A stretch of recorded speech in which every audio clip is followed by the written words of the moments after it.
I was listening to a song this morning, and there was a lyric. It was just so charming and so apropos that it needed to be riffed on. And so here I am. The lyric was, I've got a plan that's flexible. Just don't stop anywhere.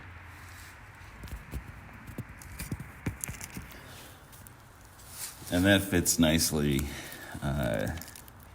with talking about the journey after awakening.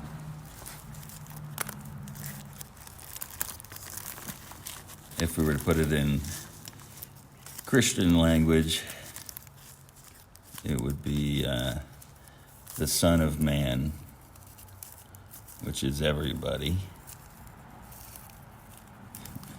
has nowhere to rest his head. I forget what the full quote is. The foxes have their holes in the ground, birds have nests, and the Son of Man has nowhere to rest his head. And this lyric, the opposite,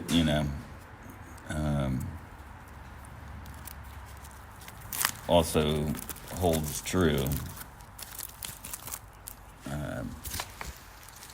Just a way of saying, don't stop here.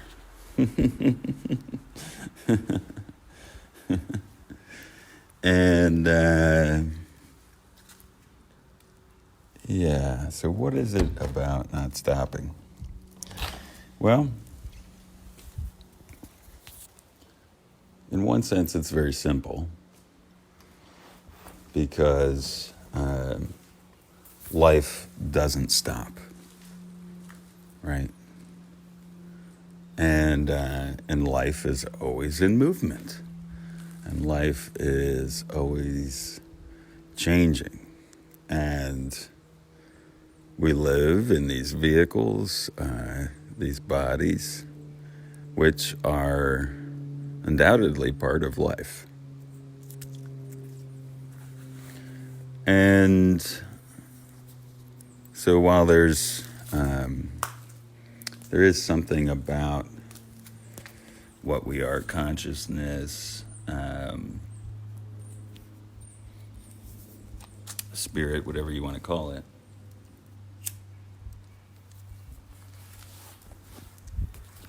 which is absolutely eternal and unchanging. That part is that part that is also the whole is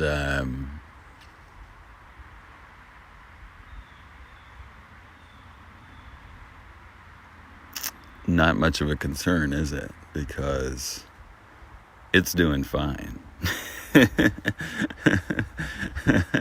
What tends to be more of a concern for us, particularly, spiritual seekers, but we're all seekers in one way or another, right? We're all seeking to, in many ways, avoid life because life is unpredictable. Life is not only is life unpredictable, we are unpredictable, right? We could have a half dozen moods and feelings between the time we wake up and noon.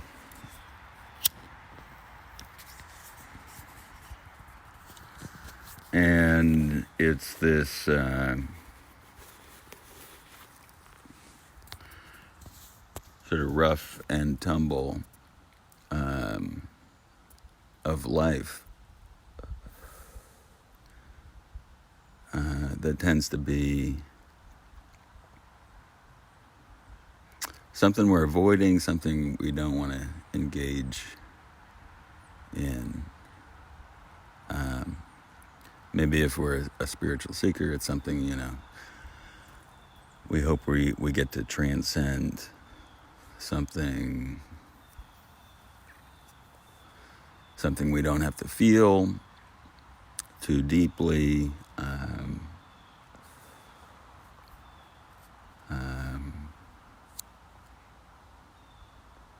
Yeah, we tend to be looking for, and certainly my hand is in the air here, right? I tend to be looking for an easier, softer way.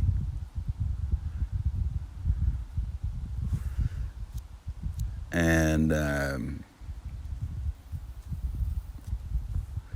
unfortunately, that's the wrong direction to look, right?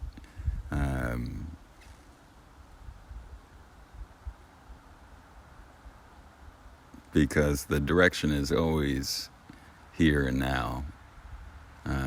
What we're experiencing here and now, that's important.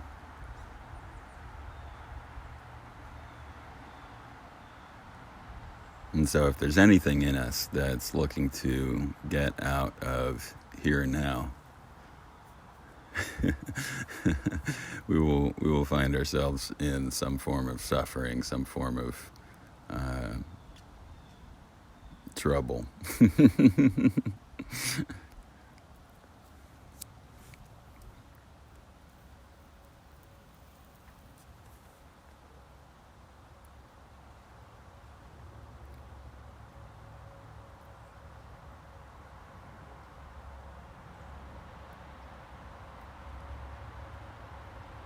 Yeah, it's interesting, that Jesus brings up animals, compares the experience of animals, because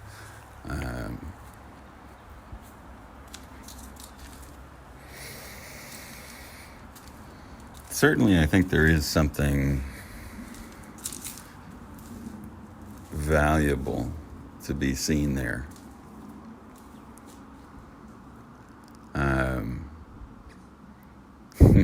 Now, this does not mean all animals per se. We live with a dog who's, picked up a lot of human characteristics, and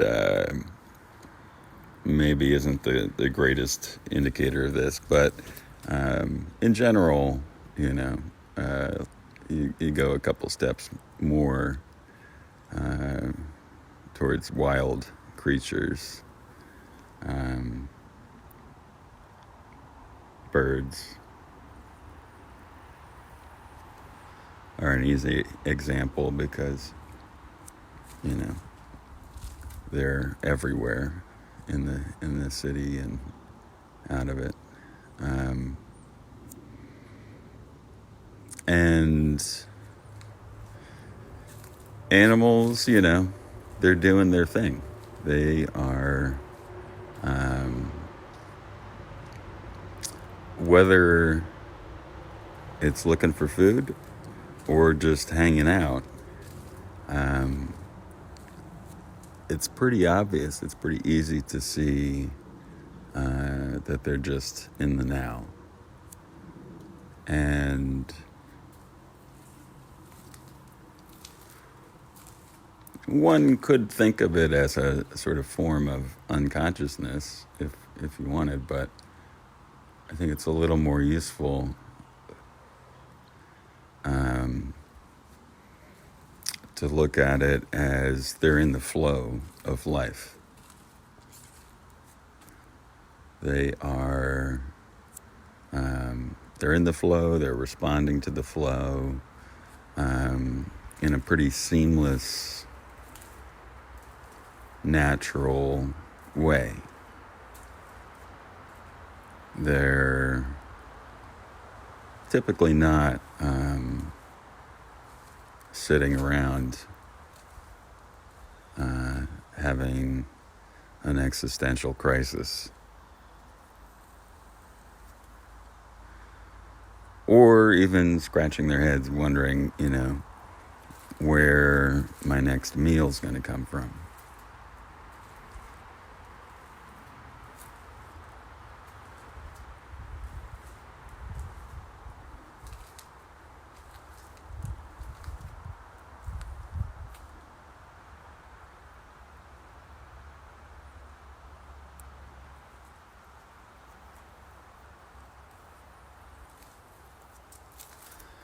So as humans, having a human experience,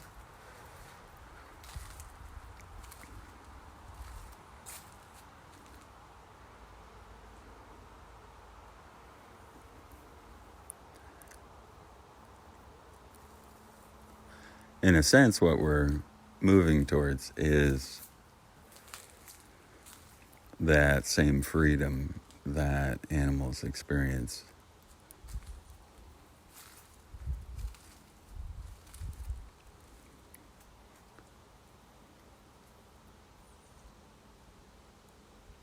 That same kind of flow.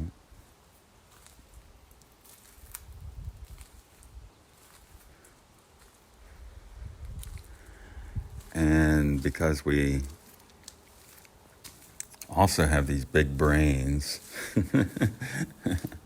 and a lot of conditioning to perceive the world through them,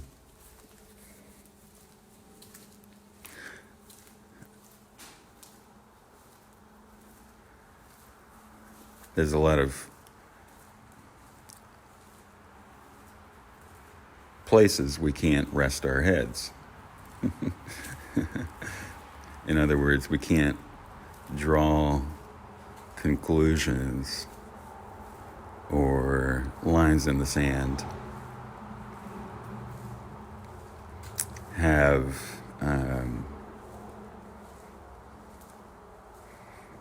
opinions about life that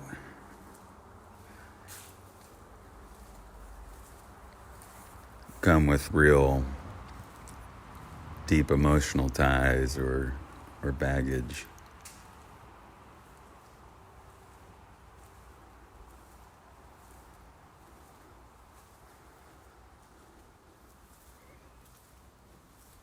And so one of the easiest ways to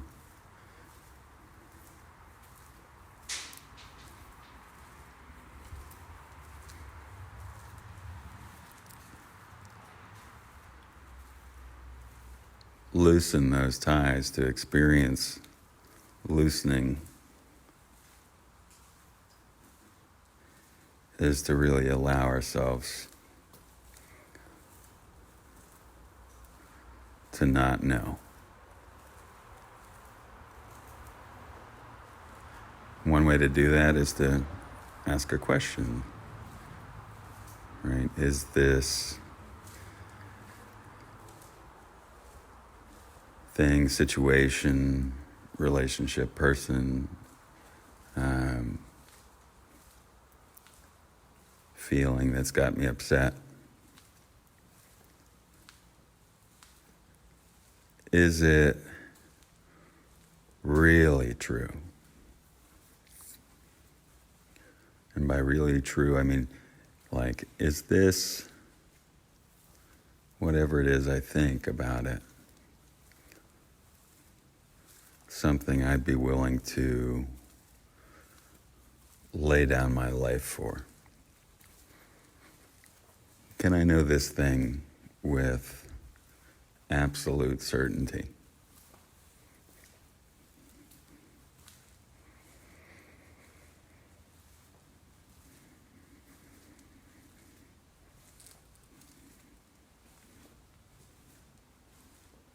Am I right about this?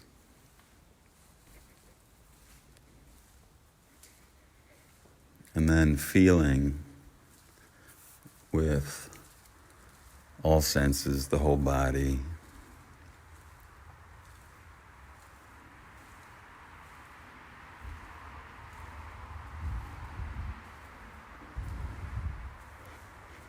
The answer, which is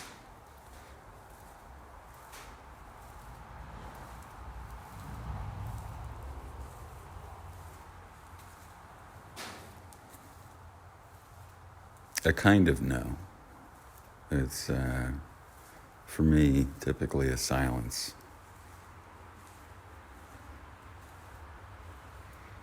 A silence which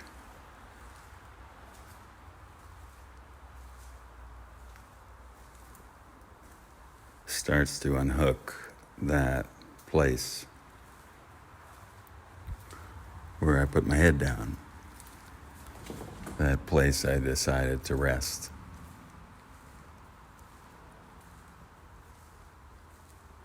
And there's a beautifulness in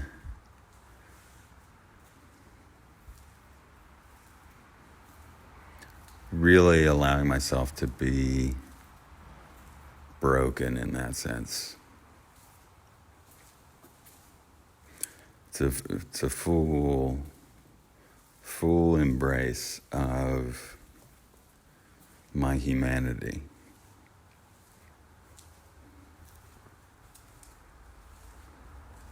Which is different from transcending my humanity.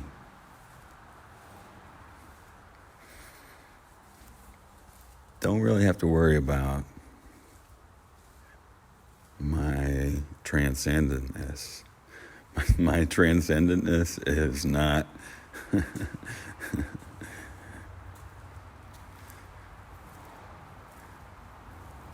not what is preventing me from experiencing transcendentness.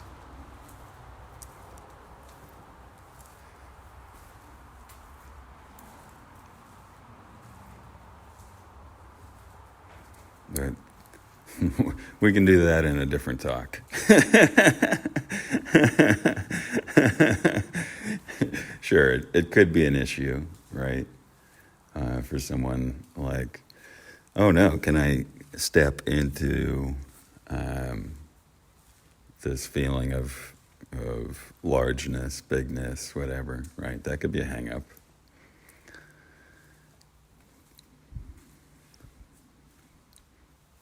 But for now, we're talking about nowhere to rest, nowhere to get stuck.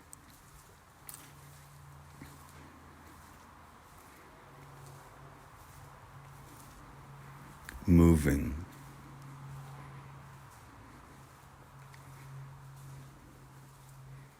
Staying with the movement of our life, even if that movement internally looks like stuck.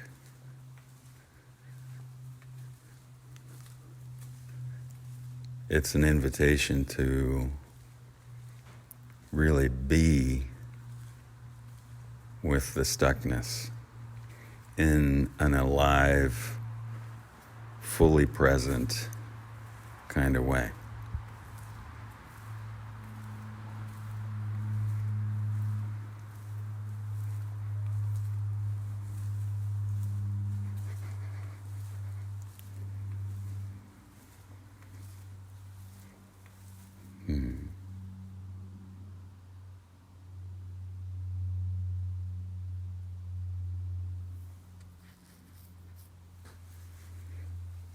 Yeah, so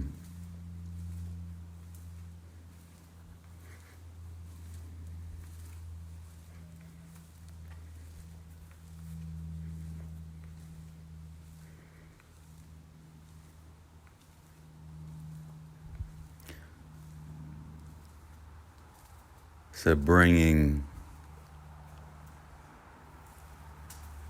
the quality of life, which is flow and movement and aliveness to something which feels stuck in ourselves. How do we do that? Decision.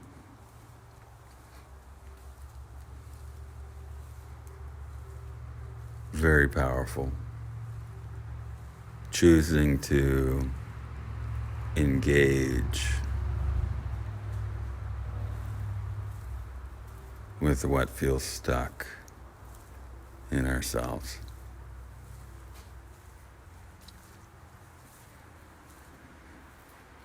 Backing that decision up with action. That means sitting down.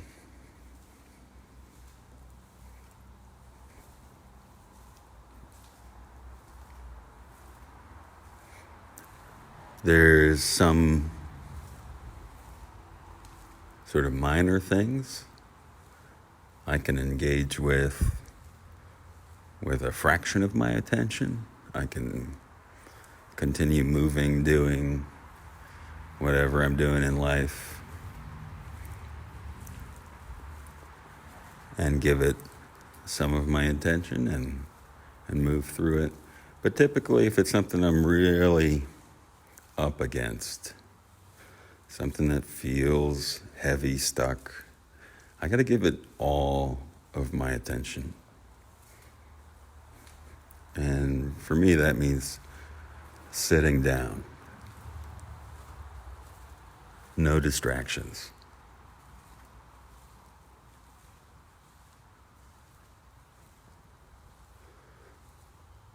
Phone goes down and away.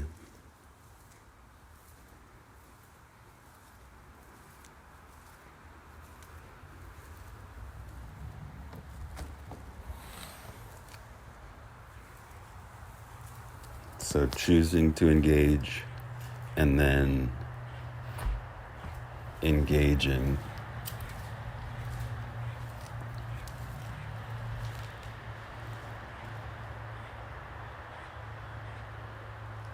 And there's a quality of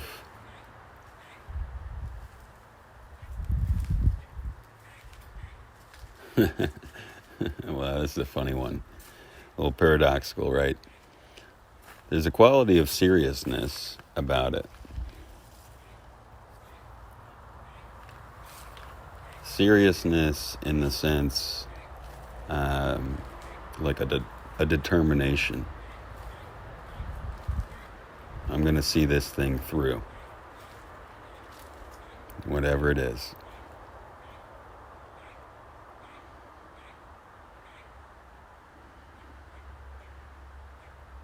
It's the Buddha under a Bodhi tree. It's Jesus walking out into the desert.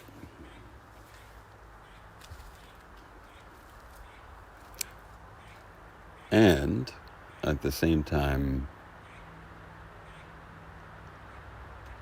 a curiosity.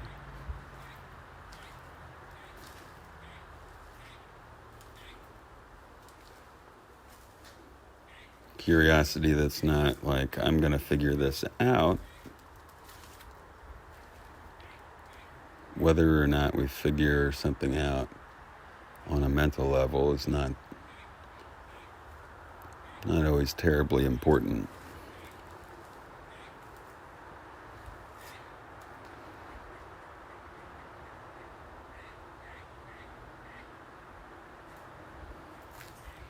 The curiosity is more like, I want to know myself. And in order to do that, I want to see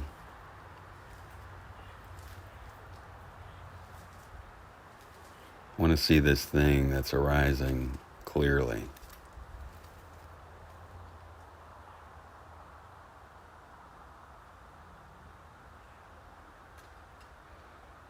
And so I'm not going to judge it.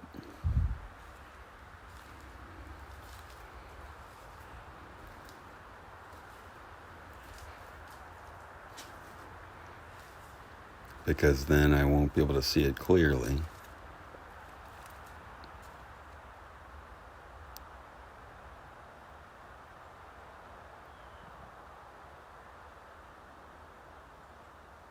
And there's something innocent and sort of childlike about genuine curiosity. Why is the sky blue?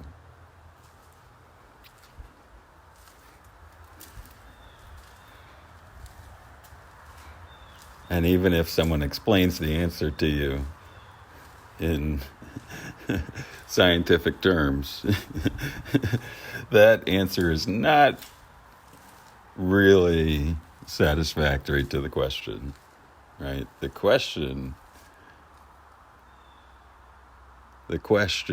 is where the curiosity lies, not the answer.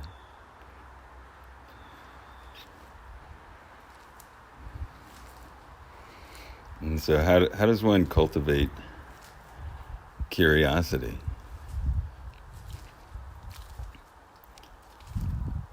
We got to be willing to throw our answers overboard.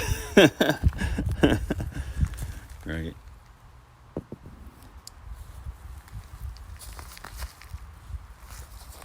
But only continually.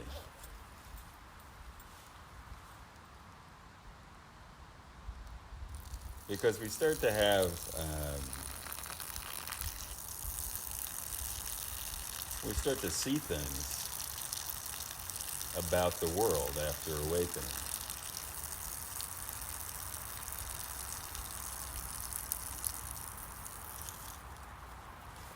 We tend to perceive more and more about the world through insight.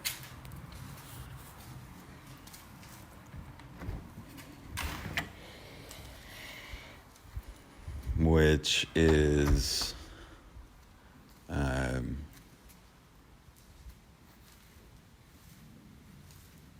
is a whole feeling of aha. Goes beyond just a mental aha. It's a kinesthetic sort of full body experience when we realize something through insight. And there's going to be so many insights. And so it's very tempting to start to think, oh, well, now that I've had this insight, now that I've had this experience, now I know. Now I know how it works.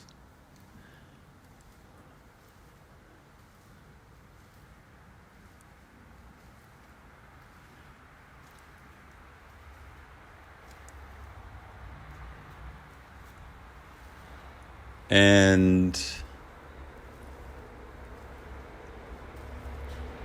here comes the paradox. The paradox is, sure, we do know something. We've had some kind of insight. And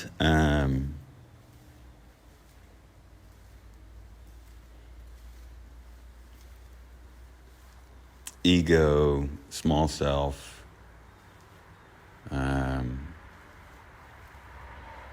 the movement in us which wants to claim something, plant a flag,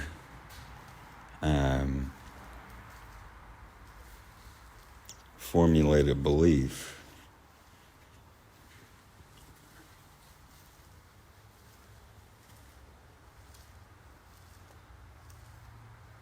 very easily grab hold of an insight which comes from awakening.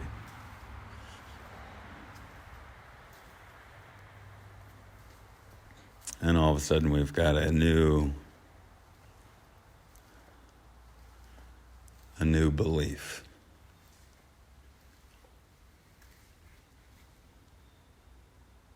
And the feeling is heavier, denser.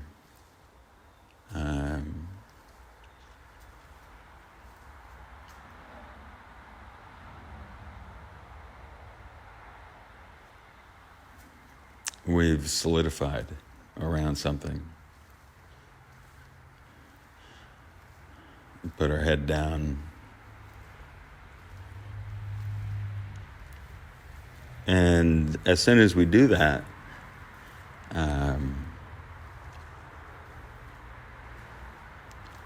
we start to fall out of touch with an experience of real awakeness.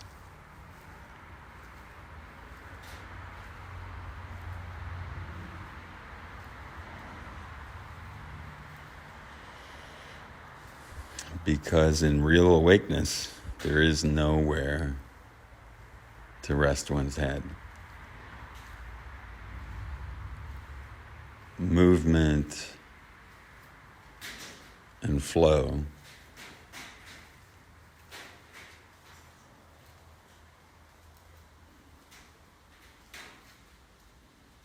are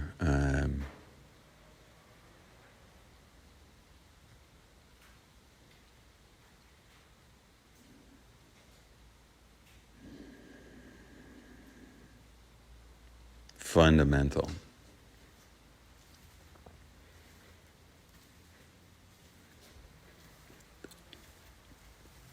to living awakeness.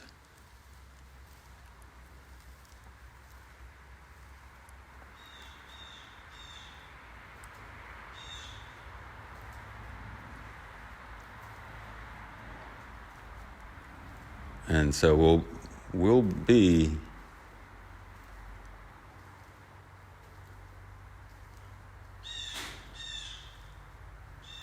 in a sense constantly throwing out, emptying ourselves of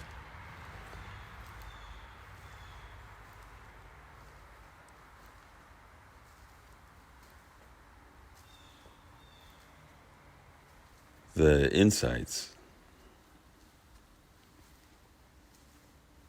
and our sort of mental understandings.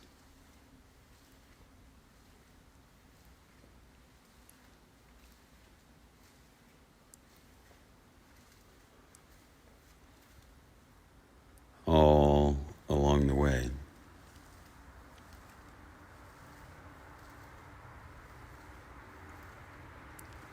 There's no